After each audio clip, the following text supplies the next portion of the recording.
Malabar golden diamonds Jans 3ലേക്ക് എല്ലാവർക്കും സ്വാഗതം. നമ്മൾ അടുത്ത സെഗ്മെൻറ്റിലേക്ക് പോവുകയാണ്. അടുത്ത സെഗ്മെൻറ്റാണ് വാദം പ്രതിവാദം.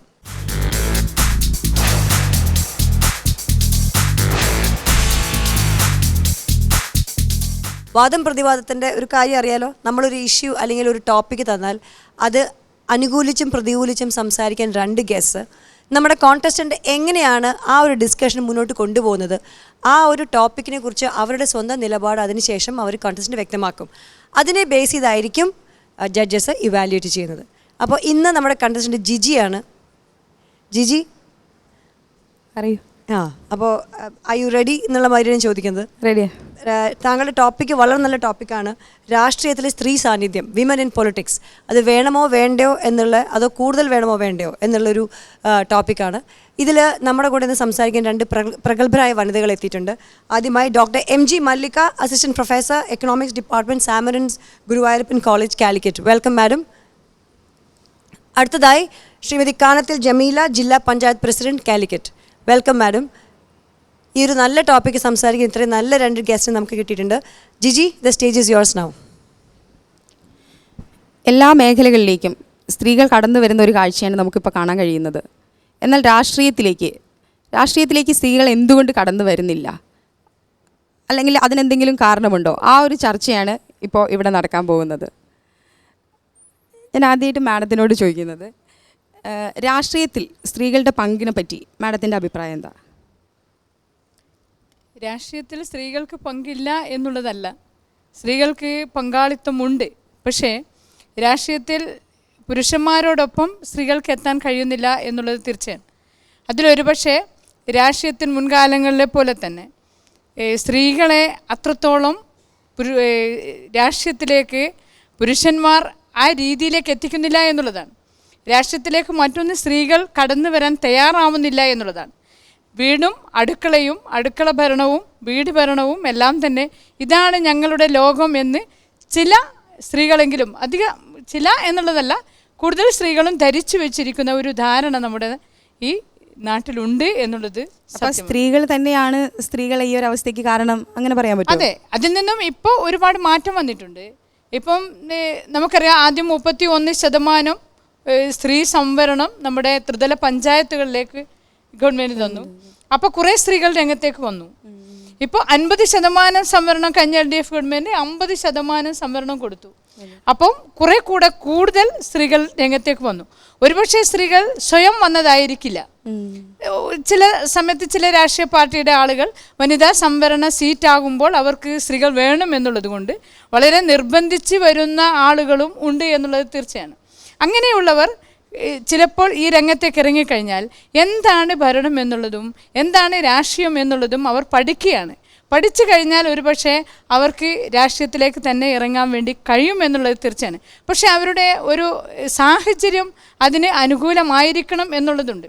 ഒന്ന്, പുരുഷന്മാർ സ്ത്രീകളെ രാഷ്ട്രീയത്തിലേക്ക് കൊണ്ടുവരാൻ തയ്യാറാവണം എന്നുള്ളതാണ് ഒരു കാര്യം.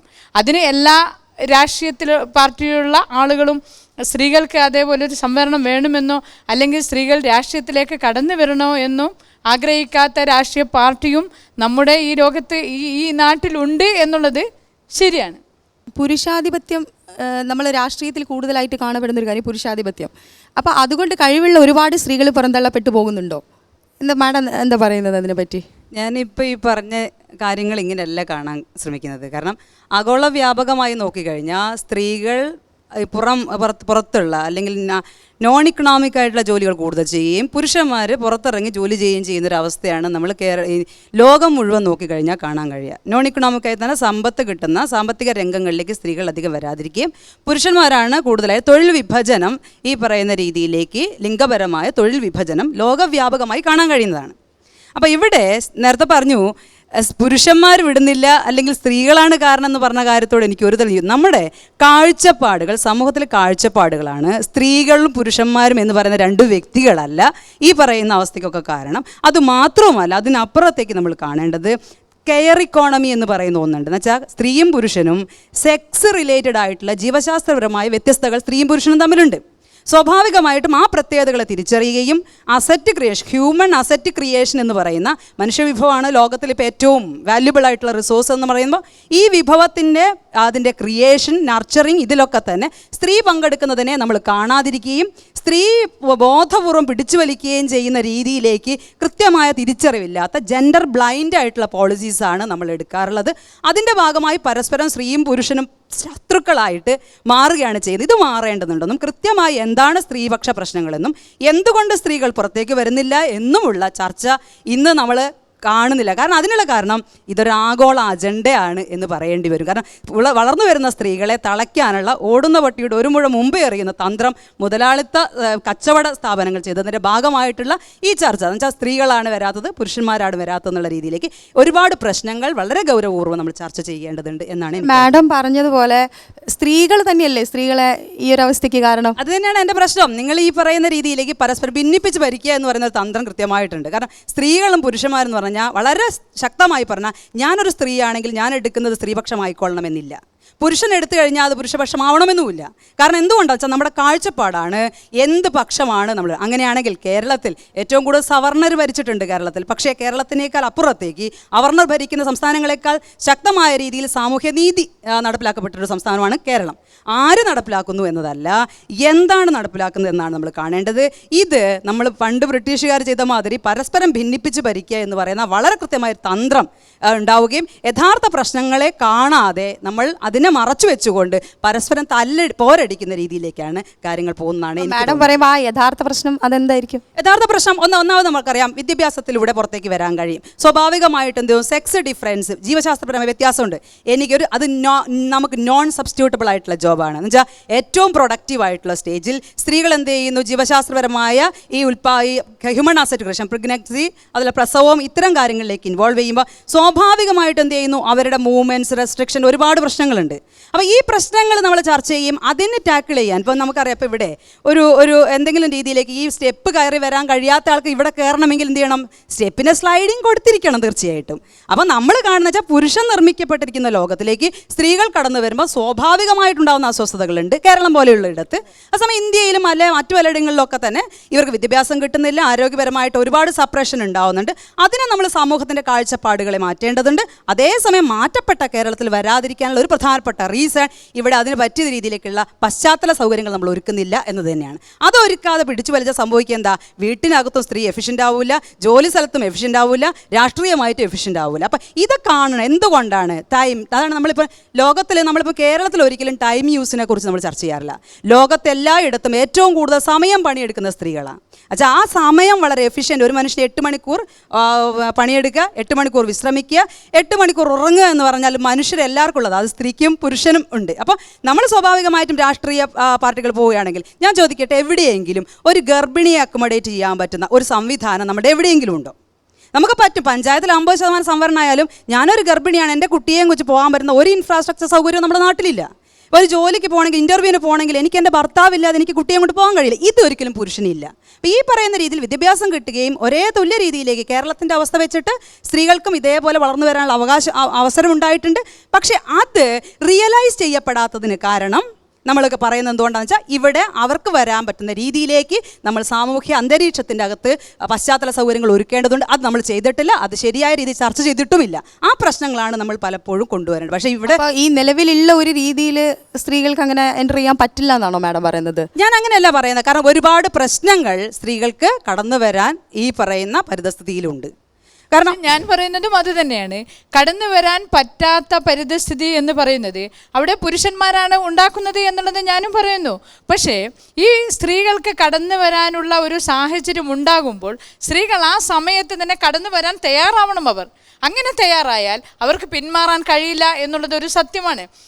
അത് ചെയ്യേണ്ടത് ഒന്നുകിൽ ഗവൺമെൻറ് ആയിരിക്കാം, ഭരിക്കുന്ന ആളുകളായിരിക്കാം, രാഷ്ട്രീയ പാർട്ടിയുടെ നേതാക്കന്മാരായിരിക്കാം. ഇവരെല്ലാം തന്നെ ഇതിനുതകുന്ന രീതിയിലേക്കുള്ള ഒരു സാഹചര്യം ഉണ്ടാക്കി കൊടുക്കണം സ്ത്രീകൾക്ക് എന്നുള്ളത് തന്നെയാണ് ഞാൻ പറയുന്നത്.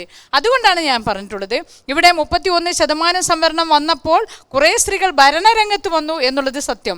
ആ ഭരണരംഗത്ത് വരുന്നതിനേക്കാളും ആ 31% സംവരണം ഉണ്ടാവുന്നതിന് മുമ്പുള്ളതിനേക്കാളും കൂടുതൽ ഭരണരംഗത്തേക്ക് സ്ത്രീകൾ വന്നിട്ടുണ്ട്. ഇപ്പോൾ 50% അതിനേക്കാളും കൂടുതലായി, അതൊരു സത്യം. പക്ഷേ ഇവിടെ സ്ത്രീകൾക്ക് ജോലി, നേരത്തെ പറഞ്ഞത് ശരിയാണ്. നമുക്ക് സ്ത്രീകൾക്ക് ജോലി ചെയ്യുക എന്ന് പറഞ്ഞാൽ നമുക്കറിയാം, സ്ത്രീയും പുരുഷനും തുല്യമായിട്ട് ജോലി ചെയ്യുന്നുണ്ട്. രാവിലെ ഇത്ര മണിക്കൂർ, രാവിലെ 8 മണി മുതൽ 5 മണി വരെ സ്ത്രീ ജോലി ചെയ്യുമ്പോഴും പുരുഷന്മാർ 8 മണി മുതൽ 5 മണി വരെ ജോലി ചെയ്യുമ്പോഴും അവിടെ സ്ത്രീകൾക്ക് കൊടുക്കുന്ന കൂലി, പുരുഷന്മാർക്ക് കൊടുക്കുന്ന വേതനം, ഇത് രണ്ടും രണ്ടാണ്. അത് ഇന്ന് സമൂഹം അത് മാറ്റേണ്ടിയിരിക്കുന്നു എന്നുള്ളതാണ് സത്യം. ആ മാറ്റാത്തിടത്തോളം കാലം ഈ സ്ത്രീകൾ ഈ രീതിയിൽ തന്നെ അകത്തേക്ക് വലിക്കപ്പെടും എന്നുള്ളത് തീർച്ചയാണ്. അങ്ങനെ വലിച്ചേക്കുമ്പോൾ അതിന് പോകാൻ തയ്യാറാകുന്നു സ്ത്രീകൾ. അവിടെയാണ് നമ്മൾ ഉണർന്ന് പ്രവർത്തിക്കേണ്ടത്. ഇതിനുള്ള ഒരു കാരണം, മുമ്പ് കാലങ്ങൾ മുതൽ സ്ത്രീകൾക്ക് ഇത്രമാത്രമേ പറ്റുള്ളൂ. നമ്മുടെ ഈ സാമൂഹ്യ വ്യവസ്ഥ അങ്ങനെയാണ്. കേരളത്തിലൊരു സാമൂഹ്യ വ്യവസ്ഥ മുമ്പ് കാലങ്ങളിൽ ഉണ്ടാക്കിക്കൊണ്ട് അതിന് മാറ്റം വരുത്തണം എന്നുള്ളത് സ്ത്രീ തന്നെയാണ് വിചാരിക്കേണ്ടത്. അവിടെ പുരുഷന്മാർ അതിനുള്ള സാഹചര്യം ഒരുക്കി കൊടുക്കണം. അതിന് പുരുഷന്മാർ തയ്യാറാവാത്ത കാലത്തോളം ഈ രീതിയിൽ തന്നെ പോവുള്ളൂ എന്നുള്ളതാണ് സത്യം. പുരുഷാധിപത്യമുള്ള ഈ ഒരു ഇതിൽ രാഷ്ട്രീയത്തിൽ സ്ത്രീ സംവരണം കൊണ്ട് കാര്യമില്ലേ? അപ്പോൾ സ്ത്രീ സംവരണം കൊണ്ട് നമുക്ക് സ്ത്രീകൾക്ക് കുറച്ചും കൂടെ പ്രാതിനിധ്യം കിട്ടില്ലേ? അതെ, സ്ത്രീകൾക്ക് കൂടുതൽ പ്രാതിനിധ്യം കിട്ടിയപ്പോൾ ഒരുപാട് സ്ത്രീകൾ രംഗത്ത് വന്നു. സ്ത്രീകൾക്ക് രംഗത്തേക്ക് വരാനുള്ള ഒരു സാഹചര്യം ഉണ്ടാക്കി കൊടുക്കുക എന്നുള്ളതാണ് ഏറ്റവും വലിയ പ്രാധാന്യം. അങ്ങനെ ഒരു സാഹചര്യം ഉണ്ടാകുമ്പോൾ സ്ത്രീകൾ വരുന്നു. ഇത് നമുക്ക് സ്വാഭാവികമായിട്ടും നമ്മൾ രംഗത്തേക്ക് വരാത്തത് ഇതേപോലെ ഒരു സാഹചര്യം കിട്ടിയില്ല. മുമ്പ് കാലങ്ങളിൽ ഞാൻ പറഞ്ഞു, നമ്മുടെ ഒരു സാമൂഹ്യ വ്യവസ്ഥ അങ്ങനെയായിരുന്നു. സ്ത്രീ പുരുഷൻ എന്നുള്ള ആ 2 രീതിയിൽ തന്നെ കാണുന്നു എന്നുള്ളതാണ്. മുമ്പ് കാലങ്ങളിൽ ഒരു പുരുഷൻ ഉണ്ടെങ്കിൽ എല്ലാം ആയി എന്നുള്ളൊരു ധാരണയായിരുന്നു. ഒരു പുരുഷൻ ഒന്ന് പുറത്തേക്ക് പോകുമ്പോൾ 5 വയസ്സുള്ള ഒരു ആൺകുട്ടിയായാലും ശരി, ആ 5 വയസ്സുള്ള ആൺകുട്ടിയോടൊപ്പം പോയാൽ അവളൊരു സുരക്ഷിതത്വം ഉണ്ട് എന്നുള്ളത് നമ്മുടെ കാരണവന്മാർ തീരുമാനിച്ച ഒരു കാര്യമായിരുന്നു. അന്ന് ആ കാലത്ത് അതേപോലെ തന്നെ അംഗീകരിച്ചു പോരുന്ന സ്ത്രീകളായിരുന്നു അത് നമ്മുടെ എന്താ പറയുക, നമ്മുടെ ഒരുപക്ഷെ കേരളത്തിൻ്റെ നമ്മുടെ ഒരു പ്രത്യേകതയായിരിക്കാം. മറ്റ് സംസ്ഥാനങ്ങളും സ്ത്രീകൾക്ക് ഇത്ര പോലും എന്താ പറയുക സ്വാതന്ത്ര്യമില്ലാത്ത സംസ്ഥാനം നമുക്ക് മറ്റും ഉണ്ട് എന്നുള്ളത് സത്യമാണ്. പക്ഷേ കേരളത്തിൽ ഒരുപാട് മാറ്റം വന്നിട്ടുണ്ട്. ഇനി മാറ്റം വരുത്തേണ്ടതാണ്. പക്ഷേ ഇപ്പോഴും വേണ്ടത്ര സ്ത്രീകൾ ഈ രാഷ്ട്രീയത്തിലേക്ക് വരുന്നുണ്ടോ എന്നുള്ളത്, ഭരണരംഗത്തേക്ക് സ്ത്രീകൾ വന്നാലും അത് ഗവൺമെൻറ് 50% സംവരണം വെച്ചത് കൊണ്ട് മാത്രം പുരുഷന്മാർ അവിടെ എൻ്റെ രാഷ്ട്രീയ പാർട്ടിയിൽ ഈ സീറ്റിൽ നിന്നില്ല എങ്കിൽ ഞങ്ങളുടെ രാഷ്ട്രീയ പാർട്ടി പരാജയപ്പെടും എന്നുള്ളതിൻ്റെ പേരിൽ മാത്രം സ്ത്രീകളെ കൊണ്ടുവരുന്ന ഒരു രീതിയാണ് നമ്മൾ കാണുന്നത്. ഒരുപക്ഷെ അവിടെ പുരുഷന്മാർ പിറ്റത്തെ അടുത്ത വർഷത്തിൽ ആ സംവരണ സീറ്റിൽ പുരുഷന്മാരാണ്, ജനറൽ സീറ്റാണെങ്കിൽ അവിടെ ഒരിക്കലും സ്ത്രീയെ നിൽപ്പിക്കാൻ താല്പര്യപ്പെടുന്നില്ല. അവിടെ പുരുഷന്മാരാണ് നിൽക്കുക, മത്സരിക്കുക, അവർ വിജയിക്കും, അവരങ്ങനെ നേതൃത്വത്തിൽ വരും. അങ്ങനെ സ്ത്രീകൾ ഔട്ടാവുന്നു എന്നുള്ളതാണ് ഇവിടെ ഉണ്ടാക്കുന്ന ഒരു സാഹചര്യം. ഇതാണ് കേരളത്തിൽ, അതാണ് ഇതിൻ്റെ ഒരു പ്രത്യേകത. ജിജി, 2 പേരുടെയും വാദം നമ്മൾ കേട്ടു. And doctor Mallika and Jameela madam വളരെ 2 പ്രസക്തമായ പോയിന്റ്സ് ആണ് പറഞ്ഞത്. Especially when you said the care economy. Is the same love economy എന്ന് വിളിക്കുന്നത് അത് തന്നെയാണോ? കെയർ ഇക്കോണമി യഥാർത്ഥ ലവ് ഇക്കോണമി നമുക്ക് പറയാം. പക്ഷേ നമ്മുടെ കുട്ടികൾ, അതുപോലെ തന്നെ വൃദ്ധജനം, ഇപ്പോൾ കേരളം പറഞ്ഞൊരു ഏജനിങ്, പ്രായമുള്ള ആൾക്കാർ കൂടിക്കൊണ്ടുവരുന്നൊരു സംസ്ഥാനമാണ്. അതുപോലെ തന്നെ കുട്ടികളുടെ വളർച്ച നമ്മൾ കാണേണ്ടതെന്ന് വെച്ച് കഴിഞ്ഞാൽ ഇപ്പോൾ വിദേശ രാജ്യങ്ങളിലൊക്കെ ഏറ്റവും കൂടുതൽ ക്രിമിനലിസം വളർന്നു വരുമ്പോൾ അവർ ഏറ്റവും കൂടുതൽ ശ്രദ്ധിക്കുന്നത് കുട്ടികളുടെ അവകാശത്തെക്കുറിച്ചാണ്. കാരണം ഇതിപ്പോൾ നമ്മുടെ നാട്ടിൽ എന്താണ്, കുട്ടിയെ വളർത്തുക എന്ന് പറയുന്നത് ഒരു സ്ത്രീയുടെ മാത്രം ചുമതല. പക്ഷേ ആ സ്ത്രീ വളർത്തിക്കൊണ്ടുവരുന്ന കുട്ടി ക്രിമിനൽ ആണെങ്കിൽ സമൂഹത്തിന് മൊത്തം പ്രശ്നം ഉണ്ടാക്കുന്നു. അതേസമയം അസറ്റ് ആണെങ്കിൽ സമൂഹത്തിന് മുഴുവൻ ഗുണമാകുന്നു. അപ്പോൾ ഈ അസറ്റിനെ നമ്മൾ എന്ത് ചെയ്യുന്നു, അത് ക്രിയേറ്റ് ചെയ്യുന്ന ജോലി ചെയ്യുന്ന സ്ത്രീയുടെ പ്രവൃത്തിയെ നമ്മൾ തീരെ പൂർണ്ണമായും നെഗേറ്റ് ചെയ്യുകയാണ് ചെയ്യുന്നത്. എനിക്ക് സംശയമായിരുന്നു, അതുകൊണ്ടാണ് ഞാൻ ചോദിച്ചത് മാഡം. ജിജി, ഈ ഒരു സംഭവത്തിൽ ഞാൻ തിരിച്ചും നമ്മുടെ ഗസ്റ്റിൻ്റെ അടുത്ത് അവരുടെ ഒരു പോയിന്റ് ഓഫ് വ്യൂ കൃത്യമായിട്ടൊരു ചുരുക്കത്തിൽ സമറൈസ് ചെയ്യാൻ ഞാൻ പറയാൻ പോകുന്നുണ്ട്. അതിന് before we go to judges, ഇപ്പോൾ ജിജിയുടെ നയം എന്താണ് ഈ ടോപ്പിക്കിൽ? What is your opinion? തീർച്ചയായും രാഷ്ട്രീയത്തിലേക്ക് സ്ത്രീകൾ കടന്നു വരണം തന്നെയാണ് എൻ്റെ അഭിപ്രായം. കാരണം സബ്സ്റ്റാൻഷിയേറ്റ് എന്താണ്? കാരണം ഒരുപക്ഷെ സ്ത്രീകളുടെ പ്രശ്നങ്ങളും കൂടുതൽ മനസ്സിലാക്കാൻ സ്ത്രീകളുടെ ഒരു പ്രതിനിധി വന്നാൽ തന്നെ കഴിയുന്നു ആണ് എനിക്ക് തോന്നുന്നത്. ഒരു ചോദ്യം ചോദിക്കാൻ കഴിയുമോ ഇങ്ങനെ പറയുന്ന സമയത്ത്? ചോദിച്ചോളൂ. അപ്പം അങ്ങനെയാണെങ്കിൽ ഇപ്പം നമ്മളിപ്പോൾ സ്ത്രീകൾ വന്നു കഴിഞ്ഞാൽ പ്രശ്നം പരിഹരിക്കുമെങ്കിൽ ഇപ്പോൾ പറഞ്ഞു നമുക്ക് സംവരണം കിട്ടി 98-ൽ നമ്മളെന്ത് ചെയ്യും, നമ്മൾ 33 95 കൊടുത്തു. അതിനുശേഷം നമ്മൾ 50% ആക്കി.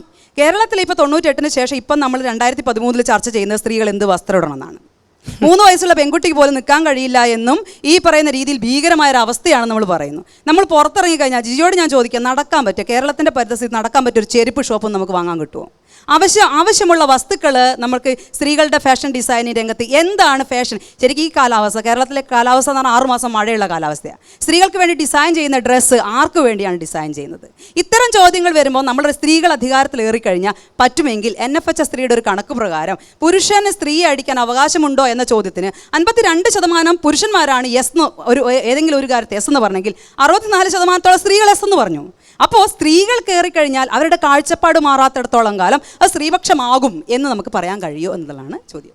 സ്ത്രീകൾ ഞാൻ ഉദ്ദേശിച്ചത് എന്താ വെച്ചാൽ, സ്ത്രീകൾ ഈ ഒരു മേഖലയിലേക്ക് അല്ലെങ്കിൽ രാഷ്ട്രീയത്തിൽ സ്ത്രീകൾ ഒരു ഉയർന്ന പൊസിഷനിൽ വരികയാണെങ്കിൽ തീർച്ചയായിട്ടും എനിക്ക് തോന്നുന്നത് എന്താണെന്ന് വെച്ചാൽ സ്ത്രീകളുടെ കാര്യങ്ങൾ ശ്രദ്ധിക്കാൻ സ്ത്രീകൾക്ക് കഴിയും, ഇല്ലേ?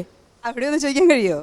മമതാ ബാനർജി ബംഗാളിൽ മുഖ്യമന്ത്രിയാണ്. അവിടെ റേപ്പ് ചെയ്യപ്പെട്ടത് പറഞ്ഞപ്പോൾ എന്താ പറഞ്ഞു കഴിഞ്ഞാൽ ഈ കാര്യം നോക്കില്ല, 8 മണിക്ക് ശേഷം ഇറങ്ങരുതെന്ന് പറഞ്ഞു. നമ്മൾ കാണണ്ടെന്ന് വെച്ച് കഴിഞ്ഞാൽ മുഖ്യമന്ത്രി ഒരു സ്ത്രീ ആയിട്ടും പലയിടങ്ങളിലും പൊസിഷനിൽ നിൽക്കുന്ന സ്ത്രീ ആയിട്ട് പോലും അവിടെ പലപ്പോഴും സ്ത്രീകളുടെ അവകാശങ്ങൾ സംരക്ഷിക്കപ്പെടുകയോ അത് ആ രീതിയിൽ കാണുകയോ ചെയ്യപ്പെടുന്നില്ല. അപ്പോൾ അധികാരത്തിലൊരു സ്ത്രീ ഇരുന്ന് കഴിഞ്ഞാൽ പ്രശ്നം തീരും എന്ന് തോന്നുന്നുണ്ടോ? ഒരു പരിധിവരെ തീരാം എന്നാണ് എൻ്റെ അഭിപ്രായം. മമതാ ബാനർജി മാത്രമല്ല, നമുക്കറിയാം കേരളത്തിൽ ഇപ്പോൾ പറയുന്നത് റേപ്പ് ചെയ്ത സ്ത്രീകൾ ചർച്ച ചെയ്യപ്പെടുമ്പോൾ അവളുടെ വസ്ത്രധാരണമാണ് പ്രശ്നം എന്ന് പറയുന്ന സമൂഹമാണ് നമ്മുടെ സമൂഹം. സ്ത്രീ റേപ്പ് ചെയ്യുമ്പോൾ അവളുടെ വസ്ത്രധാരണമാണ് പ്രശ്നം, അവളുടെ ചിരിയാണ് പ്രശ്നം, അവളുടെ നാട്യമാണ് പ്രശ്നം. ഈ രീതിയിൽ ചർച്ച ചെയ്യപ്പെടുന്ന ഒരു സമൂഹമാണ് നമ്മുടെ സമൂഹം. ഈ തരത്തിലുള്ള കാര്യങ്ങൾ മാറ്റിയേ മതിയാവുള്ളൂ. അങ്ങനെയെങ്കിലേ സ്ത്രീകൾക്കിവിടെ സ്വതന്ത്രമായിട്ട് ജീവിക്കാൻ വേണ്ടി പറ്റുള്ളൂ, മനുഷ്യനായിട്ട് ജീവിക്കാൻ വേണ്ടി പറ്റുള്ളൂ.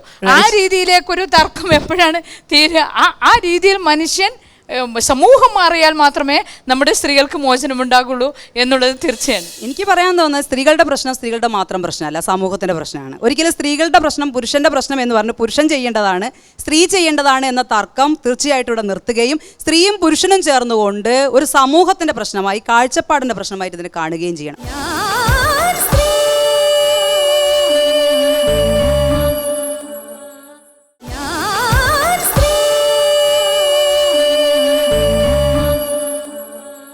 ഞാൻ ജഡ്ജസിന് വിടാണ്. നല്ല ചർച്ചയായിരുന്നു. ജിജിക്ക് കുറച്ചുകൂടെയൊക്കെ ശക്തമായി ഇടപെടാമായിരുന്നു. ഞാൻ സ്ത്രീയിലൂടെ ഒരു വിമൻ എംപവർമെൻറ്റിന് വേണ്ടിയിട്ടും അതിൻ്റെ ഒരു പ്രതീകമായി മാറാൻ ശ്രമിക്കുന്ന 15 പേരിൽ ഒരാളെന്ന നിലയിൽ ജിജി വളരെ ശക്തമായ നിലപാടെടുക്കേണ്ട ഒരു ചർച്ചയായിരുന്നു ഇത്. എന്തായാലും ചർച്ച വളരെ നന്നായി, ഇടപെട്ടു, നന്നായി. Thank you ma'am. Pavana sir. Jiji, എനിക്കും മിരി ചേച്ചി പറഞ്ഞു തന്നെയാണ്. എനിക്ക് തോന്നുന്നത് ഇവിടെ സജീവമായ 2 ഡിസ്കഷൻ വരുമ്പോൾ വെരി ഗുഡ്, വളരെ നല്ല ഒരുപക്ഷെ കെയർ എക്കോണമി, ലവ് എക്കോണമി ഒക്കെ ചർച്ചയിൽ വന്നപ്പോൾ ജിജി ഉൾപ്പെടെയുള്ള ഒരു എഡ്യൂക്കേറ്റഡ് യങ് വുമൺ കമ്മ്യൂണിറ്റി എത്ര ഡീപ്പായിട്ട് ഈ പ്രശ്നത്തെ കാണുന്നു എന്നതിനെക്കുറിച്ച് ഒരു ആശങ്ക എൻ്റെ മനസ്സിലുണ്ട്. കുറച്ചുകൂടെ ഡീപ്പായിട്ട് സ്ത്രീകൾ തന്നെ ഈ കാര്യങ്ങളെ കാണാൻ ശ്രമിക്കണം എന്നുള്ള അഭിപ്രായം എനിക്കുള്ളത്. കാരണം ഇത് പറയുമ്പോൾ എല്ലാവരും ഇങ്ങനെ അത് സ്ത്രീകൾ വരുന്നു അങ്ങനെ പോവാതെ. അപ്പോൾ അതുകൊണ്ട് തന്നെ കുറച്ചുകൂടെ വേണമെങ്കിൽ ശക്തമായിട്ട് നിങ്ങൾ എവിടെയോ ഒരു സ്ത്രീയുടെ ശാക്തീകരണത്തെക്കുറിച്ച് ഇത്രയും പറയുമ്പോഴും ഒരു ചർച്ച മോഡറേറ്റ് ചെയ്യുമ്പോൾ ആ ശക്തി എന്തേ പുറത്തേക്ക് വരുന്നില്ല, ഇതൊക്കെ ഇവിടെയല്ലേ ശക്തി കാണിക്കേണ്ടത് എന്ന് ഞങ്ങളെപ്പോലുള്ള പുരുഷന്മാർക്ക് തോന്നിപ്പോയാൽ അത് തെറ്റല്ല.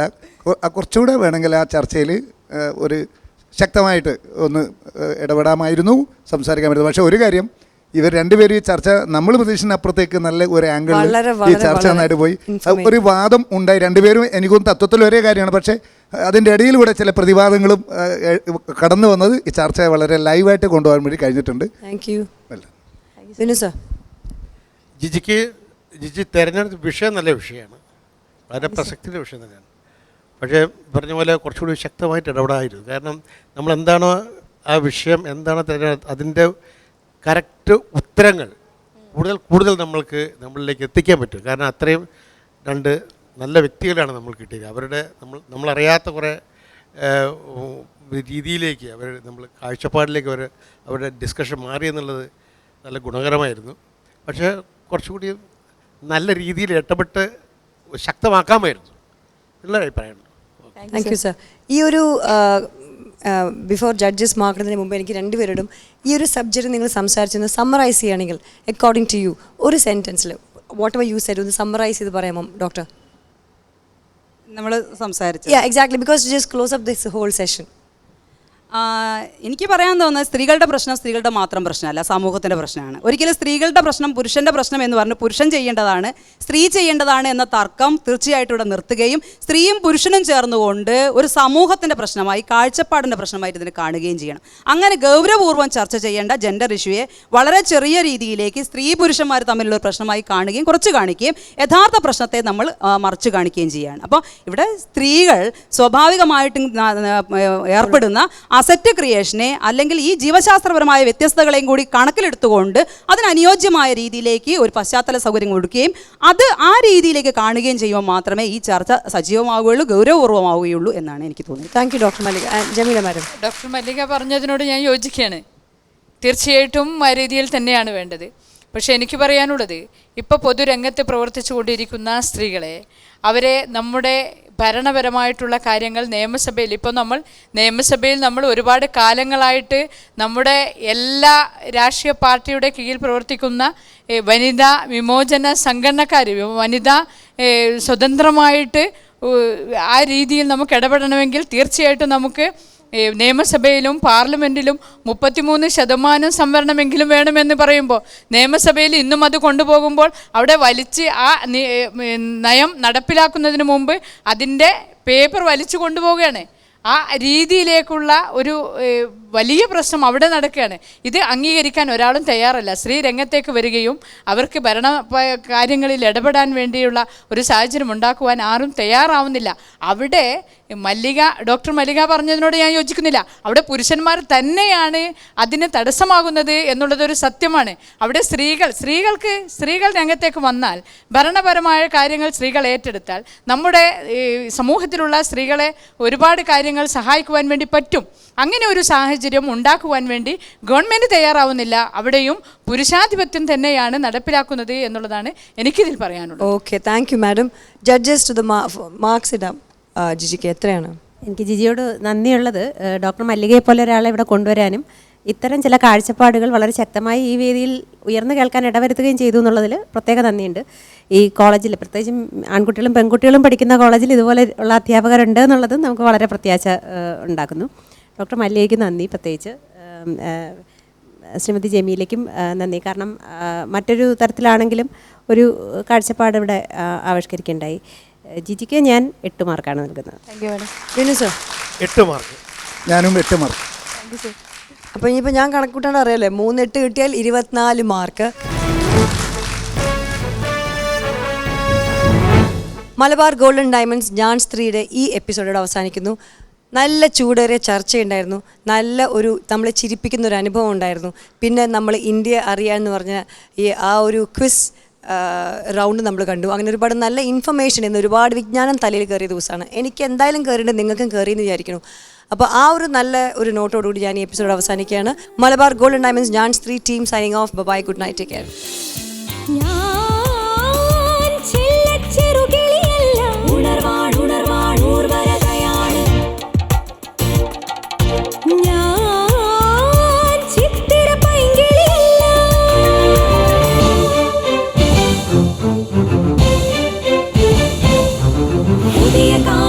നീതിബോധങ്ങൾ തീരുത്താൻ